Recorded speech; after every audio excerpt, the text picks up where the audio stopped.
All right, everybody, Joe right here. Time for a little bit of Ask Joe. It's Monday at noon. I'd like to welcome everybody here. So let's get going, man. We have a lot to discuss. I do this every Monday. Opportunity for you to be a fly on the wall, listen to the questions that people ask. If you want to ask a question, you can certainly do so. All you got to do is type a question into the comment section. And if you want to remain anonymous, Alanka, hello. Who else is here?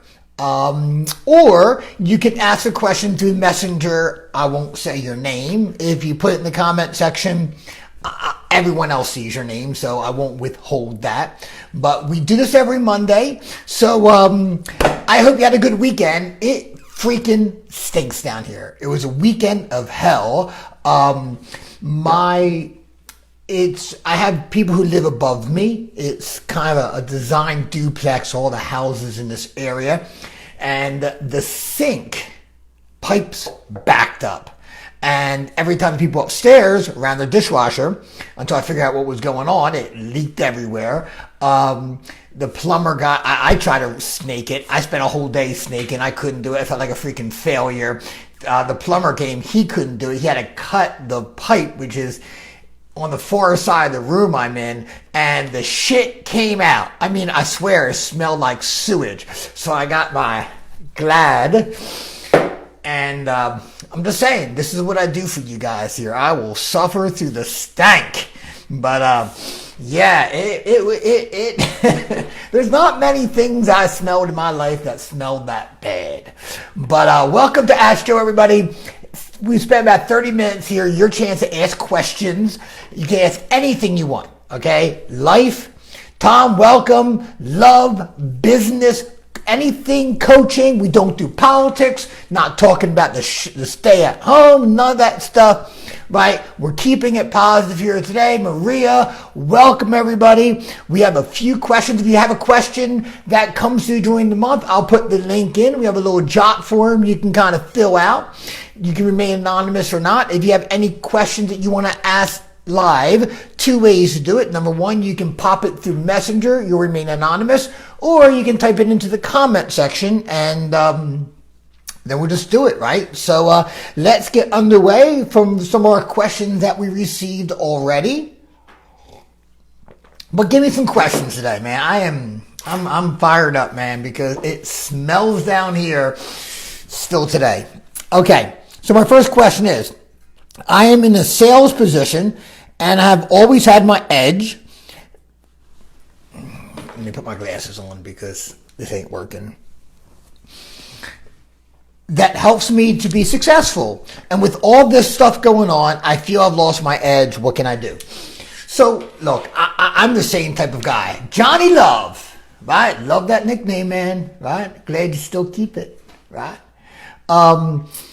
Johnny used to DJ with me a little bit at Prospectors, and I gave him the nickname Johnny Love, and he kept it. Debbie, how you doing? Welcome. So look, whether you're in sales, whatever you do, men and women, we all need, some of us need that edge, right? I'm an edge guy. And if I'm not hunting something, and it doesn't mean like I have to be always in sell mode. It could be doing something challenging. It could be trying to break through something, pushing myself, right? I get flat as flat can be. Debbie, hello.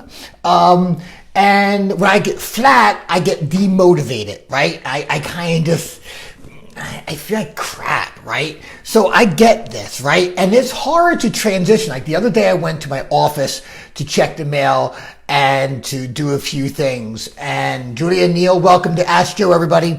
And it felt so good just to be back at my office, right? Back at that place where I kind of kick ass, right? I get work done here, but it's still not the same. So if you're an edge type of person, right, how do you get your edge back in an environment where what used to work for you isn't working for you right now? Julia, how are you? Christine, welcome. Lots of people today. Good to have you. Every Monday we do this, save this, right? So if you lost your edge, what do? Number one, you got to move your body, right? We're emotion is created by motion. So we got to do things to move your body. And that could mean working out. It could mean my Peloton. It could mean riding my motorcycle. But we got to do physical activity. That is a way. It's Newton's law. What's in motion tends to stay in motion, and what's not in motion tends to stay not in motion, right? Number two, you got to do things to get yourself in state. And I've been sharing this with a lot of my clients. I do a lot of high performers in my coaching practice. And, you know, like what do you do to turn yourself on, right? Especially during work time. Like, how do you get yourself ready? Like, if you watch pro athletes, they have a ritual. You know, like basketball, they'll do a shoot around and you can see they're relaxed, right? But as the game gets close, especially a big game, they get more and more in that mindset, in that state. Tiffany, welcome.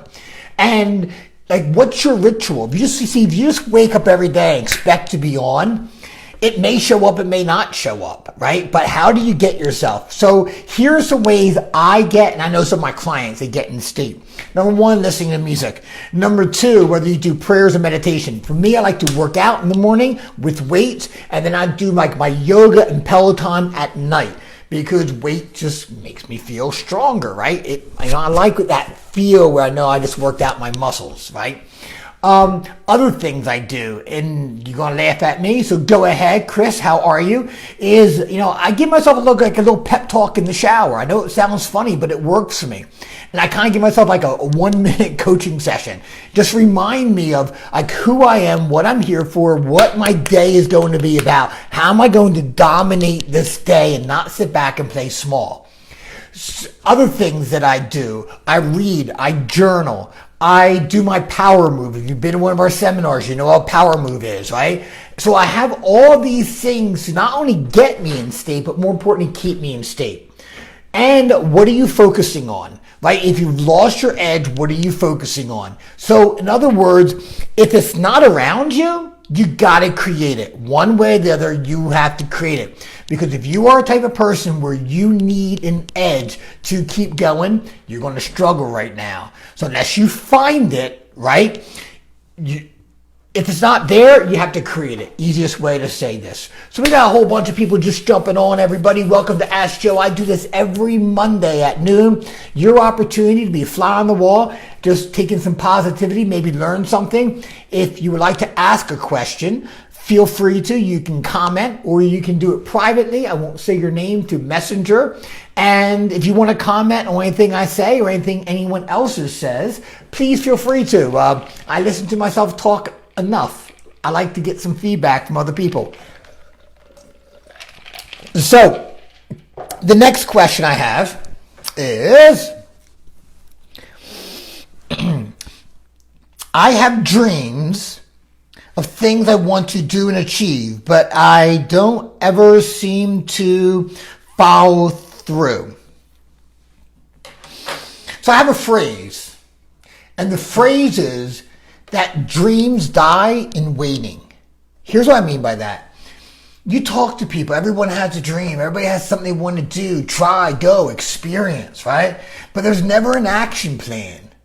See, knowledge is good, wisdom is good, all that. But without action, nothing gets done. So we have these dreams, and these dreams go in this category of someday. And then usually it's followed by these words, right? Once I, when I, if I, and it's all these conditions set to it before you begin. And eventually you don't get there. You run out of time. It becomes impossible. You're fearful, you doubt, and then you say, well, it really wasn't that important to me. Or worse, I decided to give up on my dreams and, take care of my kids instead. And look, I'm a dad. I take care of my daughter. She's my top priority. But it makes no sense for me to neglect myself and crush all my dreams so I can provide for her. What does that teach her, right? It teaches her that, don't worry about yourself. Just live this life for someone else. Like, why can't you have both, right? Why can't some of my dreams include my daughter and help make her dreams a reality? So in order to achieve your dreams, you got to go after them. There is no perfect time, right? There's no perfect time for anything. There's no perfect time to start a business. There's no perfect time to have a child. If you're a parent, you understand this. There's no perfect time to get married. There's no perfect time to start working out, right? I had a friend and all she did was wait it. Well, it's not ready yet. I'm not ready yet. I'm not ready. I'm going to do it now. I'm going to do it here. Oh, there's a wedding in a week, right? All this crap, right? Now is always the time because we want to be perfect. Like we want that certainty to know if I did this, I'm going to get the result. I'm going to achieve that dream, but there is no perfect either. If you're a perfectionist, I'm going to hate people. Want to hate me today. If you're a perfectionist, you have no standards. Because there is no such thing as perfection. All that is the mechanism that keeping you from going out there and achieving those things that you want to achieve. Because usually when you start anything, it's sloppy. I see Joe here. Joe owns a martial arts studio. I studied in his chain and of Korean martial arts. I think he owns a studio now. He knows this, right? When you start martial arts, you're not really good at it. Unless you're naturally talented or naturally gifted, you're usually not pretty good at it. Your kicks don't look right. You can't stretch. But through repetition, through practice, through mirroring, through hard work and discipline, you achieve that black belt. Same in life. So if you're out there in life and you have dreams, now is the time, especially with what's going on, right? When you ever going to have this amount of time to focus on what you want, doesn't mean that you have to achieve that dream. But here's what happens. When you disengage from your dream, in other words, you just put that dream in waiting, right? You lose that emotional connection. You don't feel one with it. It feels abstract and disassociated.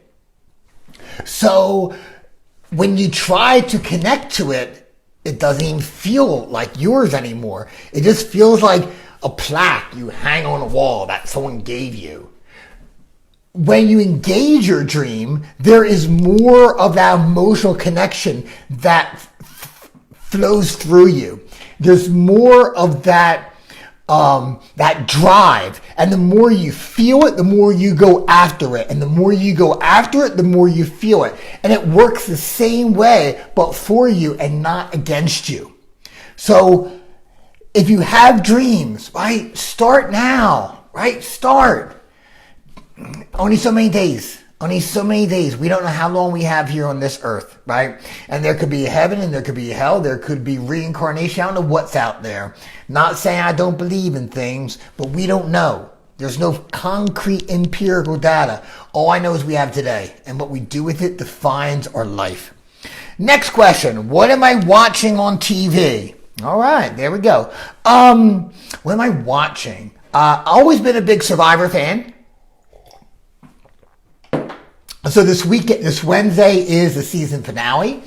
I also got into Billionaires, right? Billions, right? I watched that probably when it first came out. I couldn't get it, right? It just didn't connect with me. But I've been watching it. I've been jamming with it, man. It's really, really good. It has Paul Giamatti in it.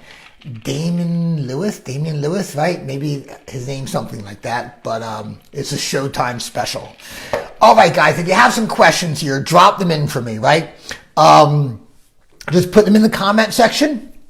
If you want to remain anonymous, you can message me. That is fine too. I would love to get some live questions. Debbie writes, believe in the beauty of your dreams is another one I've heard. Yes, believe in the beauty of your dreams. But dreams remain dreams without actions, right? It's just, again, a dream. Turn your dreams into reality. Step out there. Okay, next question.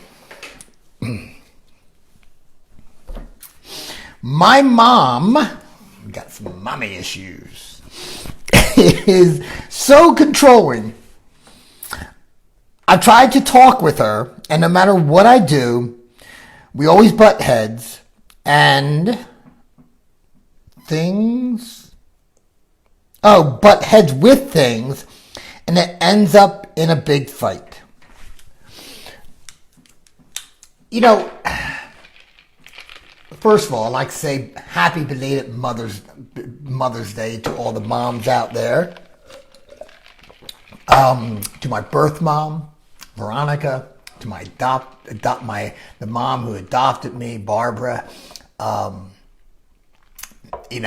was a mama's boy, and we fought. I mean, we definitely fought through my addiction and afterwards too.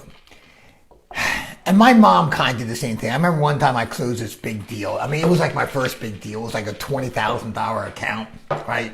It was big to me back then, right?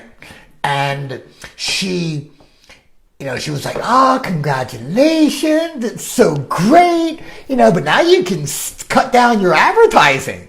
I'm like, "What do you mean?" Like, and you gotta say, my mom and dad never owned a business, right? My mom stopped working when I was in high school. So it's not like they had all this wisdom and experience to pass down on me, right? She was just my mom and dad, I love them to death, but they were in financial scarcity, guys.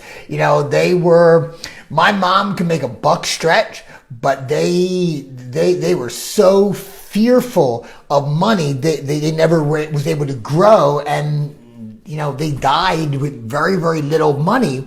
They loved each other, which is much more of a blessing. But again, it's not a matter of having love or money. You can have both in life, right? It's not either or. It's not the game of life. Pick your path. You can have all these things in life, but you got to examine the beliefs behind it. So inevitably, my mom was always going to fight with me.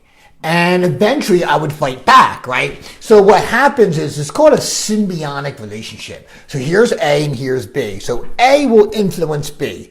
B influences A. And then A influences B. And this creates a looping, right? And that is an entrainment, which means both people train the other person to engage that way. So when person A sees person B, it naturally kind of wants to create that cycle. So you may not even be looking for a fight, but as soon as you see your mom, as soon as your mom sees you, that's where it escalates to. And when I figured that out, I realized that, yes, I loved my mom, but she did annoy me. And she did overstep her boundaries. But I was the one who had awareness. I knew what was going on. So I had the responsibility and the choice, because I never liked how I felt after. I mean, who likes to fight with their mom, right? And I realized that by me having the choice, it becomes my responsibility. So I learned to not engage. I learned to say things like, "Thank you so much. I love you. I'll speak to you later," right? Because I didn't want that, right? I didn't want that conflict with someone that I loved. And I talked to Mom about it, and some days she got it and some days she didn't, But again, it's your responsibility, because we're the more wise. We're the ones with more flexibility. Also, understand you can't control anybody. We go around this world trying to control everyone and everything. We want to control, God, if you think the quarantine should be, if you believe in it, you want to control the people who don't want the quarantine. The people who want to open everything want to control, the other. We live in a world, we try to control everything. But here's the challenge. When we try to control everything, we miss the thing that we can control, and that's ourselves. Right? So we got to focus on ourselves. You can't control your mom, so focus on controlling you and being the better person. And how do you want to respond, right? What is in alignment with your core, with who you are? And ultimately, stop giving her the power, right? And this with anyone, right? How many people out there has somebody, or maybe somebodies, that can push your buttons? Right? I know a few. And they'll do something, and it pisses me off, and I want to retaliate. Right? I want to do something.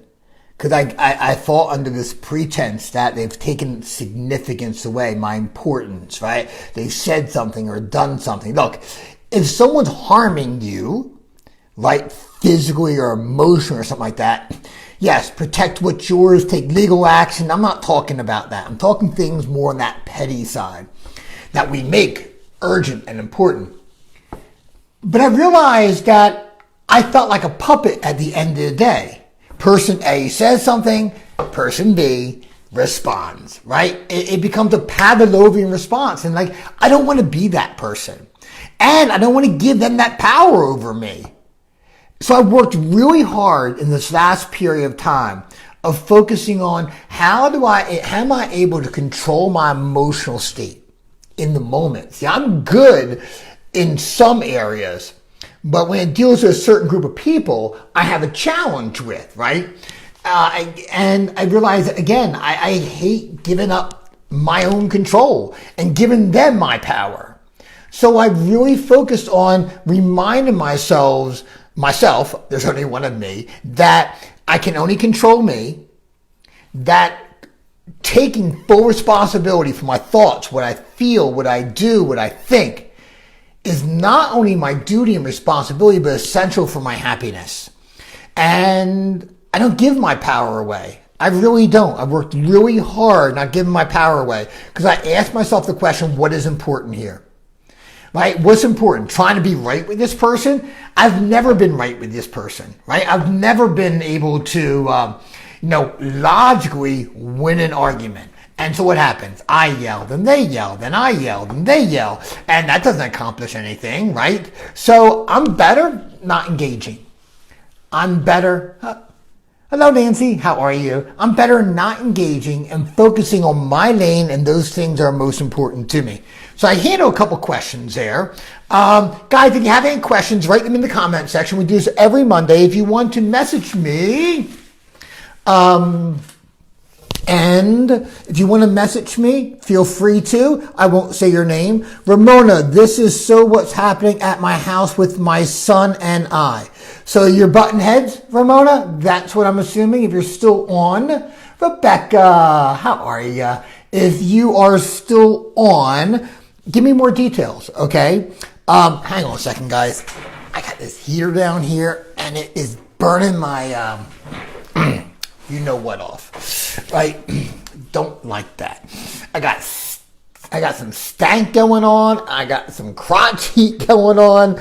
Lots of interesting stuff. I had a drain pipe that the plumber came and cut in where my room is, if you didn't hear, and it was so much sludge in there, it smelled like sewer. It is like rank in here. That's why I got my Glad, right? I'm just spraying occasionally, bringing the fragrance up because I'm in my, if I can firewalk, I can deal with this. So Ramona, do you have more information about that? Write it in there. Love to kind of see if I can help you a little bit. Who else? Kathleen, how are you? Good to have you, girl.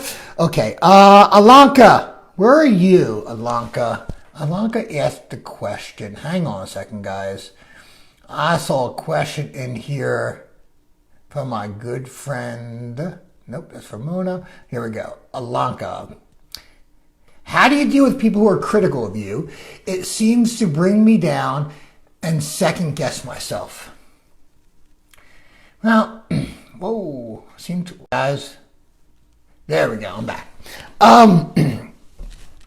So, Alanka, do you want the simple answer or the more elaborate? Let me give you both. The simple answer is fuck them, right? Fuck them. Sorry for my language. I'm not sorry for my language, but if you know me, you know I am colorful with my language. Because just give them that power. I kind of just answered that question before I saw it, right? Nobody can bring you down. If someone is negative, cut them off, right? One of the lessons I've learned in my life is knowing when to cut bait. Look, I learned it in business first. You might have a seminar, you might have a program, a project, a product, and you love that product, but no one else does. So what do? You keep putting money into it, you keep putting energy into it, expecting it to be Lazarus and rise from the dead. It ain't coming back, guys. You have to cut it. because it's hurting your business. And in the same way, it's true here, right? I've learned it here. And it doesn't mean like I'm hardcore. It doesn't mean, I'm working on empathy and I'm really trying to understand, and I can't believe I'm going to say this publicly, become more patient with people. And in life in general, right? But I choose my circle. I choose my influence. My emotional state is one of the things I hold to the highest regard. I am not going to allow someone to try to bring it down directly or indirectly, right? I'm not going to allow someone to, I'm not going to give them the power to. I protect me too much, right? That's like letting anyone babysit my daughter, right? That's like me, like wanting to go out one night when things go back to normal. Like I'd go out, I really have no place to go, but just say I want to go out, right? It's like me just walking to the idiots who kind of live across the street where there's cops all the time, and it's just that house, right? And say, hey, would you guys want to watch an Emily? I wouldn't do that, right? I just wouldn't drop off at anyone's house. If you're going to babysit my daughter, you're getting vetted, seriously vetted, right? And the same is true. You can't allow people to be around you. You can't be around people that don't support where you're going. There's 7 billion people in this world. You don't need them, okay? You don't. Because all they're going to do is keep trying to bring you down, because that's the way they've been entrained to do. That's what they do. See, there's 2 ways to have the tallest building. I've said this before. You can build it, or you can build what you have and knock everyone taller than you down. And some people love it. And those who love knocking down, bad mouthing, being negative, all that is because they lack a level of self-esteem. So they want to make everyone else miserable so they can feel better about that. Well, I don't want that in my life. I don't want to feel that in my life. And it doesn't support where I'm going. Okay, so Alaka goes, it's my daughter who's critical of me. I can't cut her out. No, you can't cut her out, but you can love her and choose a better tribe. And stop expecting her to change. See, we expect people to change. And she's going to change. She's going to change or she's not going to change, but you can't expect her to change. And part of the reason why she's critical of you is because you've allowed it to happen. Right? Again, we train everyone in our lives to treat us the way we do. So my question or my coaching for you, love, even though I'll talk to you in a few days, is number 1, what am I doing to contribute to it? Right? Am I antagonizing her, or am I allowing it to, or a little bit of both? The second one is, what is the fear I have associated to her not being critical of me? I'll repeat that. What is the fear or pain or discomfort I have associated to her not being critical of me? And your first answer is going to be nothing, but there is something. For example, maybe you're fearful of, if she's not critical of you, then she's just going to forget you. Because very often what bothers us is not the other people, but our own insecurities. So I would examine that, dig a little deeper, and see what you come up with, okay? Who else do we have here? Hello, Ken! How are you? Lots of comments today.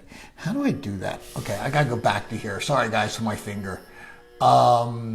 Jay, welcome.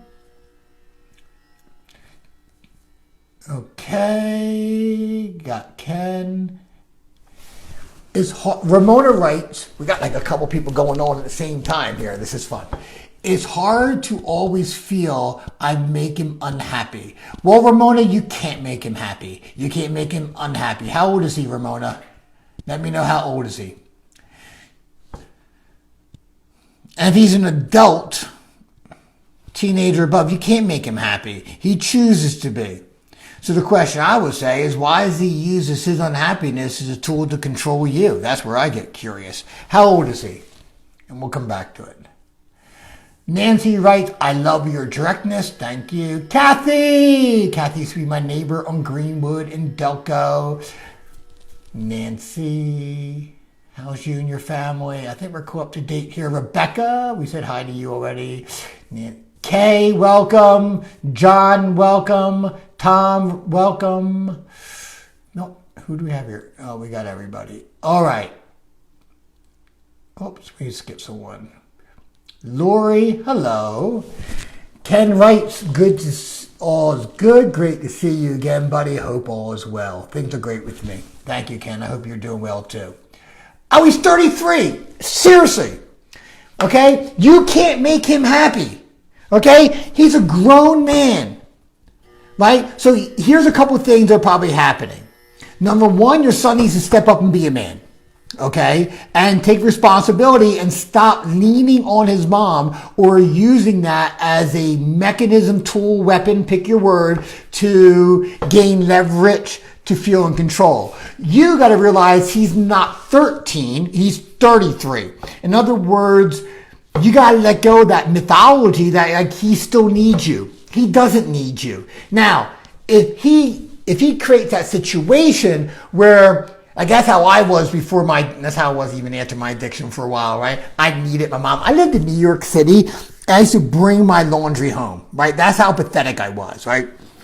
But that's what I'm saying. He needs to grow up and take responsibility. And for you, you got to stop realizing he's a grown man and he's going to make his own choices. And his choices are not your responsibility.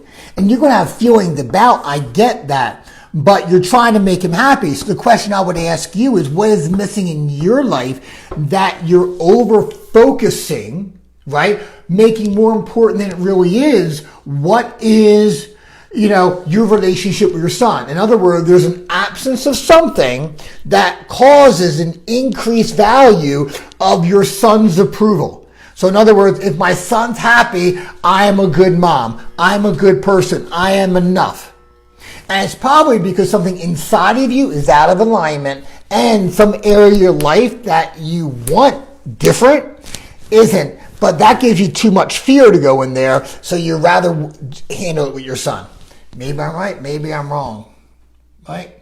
It's like Billy Joel. You may be right. I may be crazy. He's disabled. Okay? And what does that change? I know it's going to be kind of hard for this because she's typing, I'm talking, and there's delayed. And people might think like, Joe's being a dick today. He's insensitive. I'm not being insensitive, right? But that's a challenge, right? If you want someone to cuddle you and tell you everything's going to be okay so you can talk freely, go with therapy, right? But if you got to understand, all this is a pattern, right? And I can't make it better. Right? See, right? I should be John Edwards. Remember that fraud? Is he still around? The psychic medium, right? Yeah, he's not legit. But, okay. And that's the crust of it right there. Because Ramona just writes, I can't make it better. And I understand you can't. And I don't know what it feels like, right? To have a son who has a physical challenge. I know what it feels like to have a 6-year-old little girl and the pressure that I put on myself to make sure that she's happy, right? Or she doesn't get hurt. But you can't blame yourself. It's not your role to make it better. And I know you wish it was, but it's not.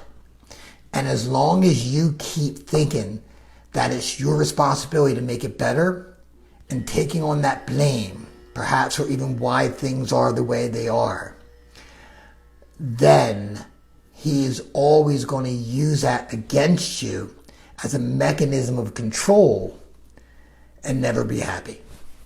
In other words, Ramona, you need to redefine you and you in that relationship with your son in a healthy way.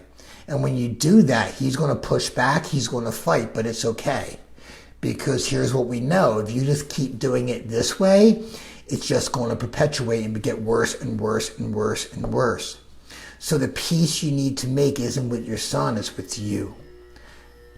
And by doing that, you become free of this pattern you're in, and you're able to find a higher purpose in a way to serve your son at a higher quality level. So I hope that makes some sense to you and the people out there. And I know it's not, it's kind of like what I was saying before, guys, about like therapy, right? That it's, things in life are gray, right? Things in life are, they're hard choices, right? Do I stay? Do I go? Do I do this? Do I do that? All of that, right? But coaching, at least my brand of coaching, is really about making it black and white. And I know life isn't black and white, but what it does, it gives you this thing called contrast. Imagine right now I had a black piece of paper, and on there was lettering 3 shades lighter than that black. You can't see it. Like Ramona, and I know Ramona, she's a smart, intelligent woman, huge heart. And if she was talking this to her friend who was in this situation, not her, Ramona would be giving her the greatest advice, probably better advice than me, right? But because it's her own shit, her nose is pressed against it and it looks like that black paper with 3 shades lighter lettering. She can't see the forest through the trees. That's all of our challenge. So we can go with therapy. We can just talk about this and come up with some nice flowery solutions and do some breathing exercise and all that crap. Or we can figure out what is that 1 or 2 things that needs to shift. And the answer is always within us, right? That's where it always begins. So we can find that alignment so we can handle the situation and resolve the issue. Right? That's what I do with my clients. So I don't, people have to give me this reputation, Joe's intense, Joe's harsh.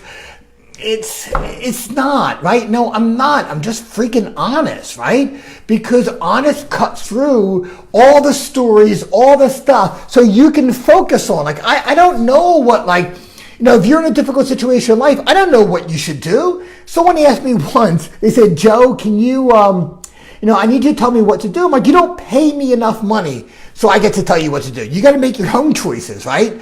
Because it's difficult choices, but that's how our lives are shaped, by difficult choices in life sometimes. But when we make those choices from fear, right, they never work out. Even when we get the result that we want, we still train our brain to make more decisions in fear.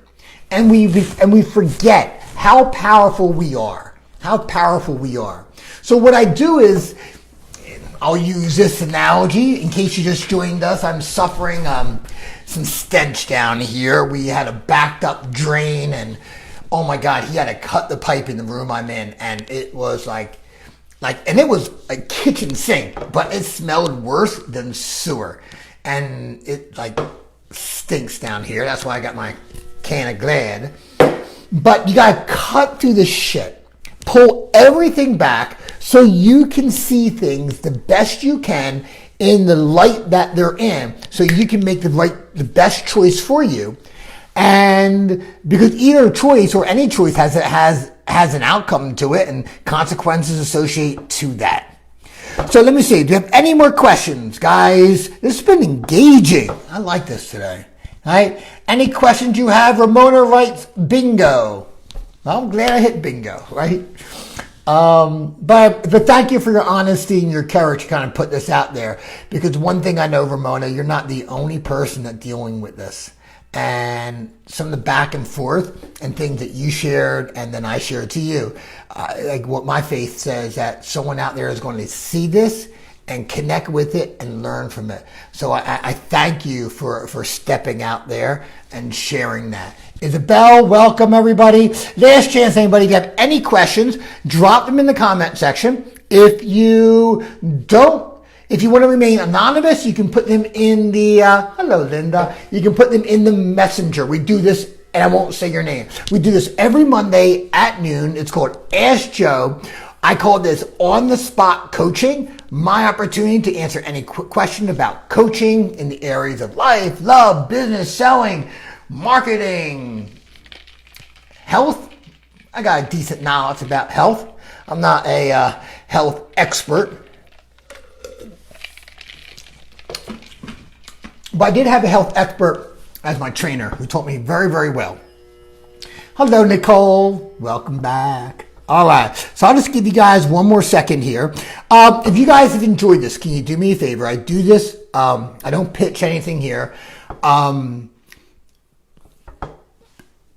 If you've gotten value from this, just share this. Share this on your page. Like I said, you never know who might see this on your feed and watch it and get something and have a breakthrough or hear a message that they need. Kelvin, how are you? So I do encourage you, if you've gotten some value, just post it on your page. And we have launched a new website. Not pitching, I just love to hear your feedback. So if you go to getlifecoaching.com, we totally redesigned the site. So we're in our less than soft opening, right? So we had a soft kind of opening with it. Now we're kind of talking about this. So if you go to getlifecoaching.com, if you like it, let me know. If there's something that doesn't work for you, or you have a hard time finding something, or something's not operating, just shoot me a message, right? Love to kind of squash all that stuff. We're real proud of it. So it's getlifecoaching.com, and just message me if you find anything, or I love to get your feedback on this. So if there are any other questions, thank you, everybody. Thank you for being a part of this. We do this every Monday, so mark it down on your calendar. And I will be back here next Monday at noon for yet another edition of Ask Joe. And I pray to the Lord that the stench I'll get rid of the stench, right? I'll get rid of that smell down here. But hey, at least I can do dishes, because I have a stack of dishes, right? That's been sitting for the last 2 days because my sink's been, and my drain has been blocked up with the mother of all clogs. So thank you, Debbie. Who else just jumped on here? Javi, how are you? All right, I'm out here. If you want, we can all say this together. Steve, welcome. You know what I'm going to say, right? It's this phrase I say all the time. I know it's kind of hokey, but hey, we're in quarantine. Might as well do this, right? So remember, rattle the cage. Until next time, this is Joe White. Thank you, everybody. Bye-bye.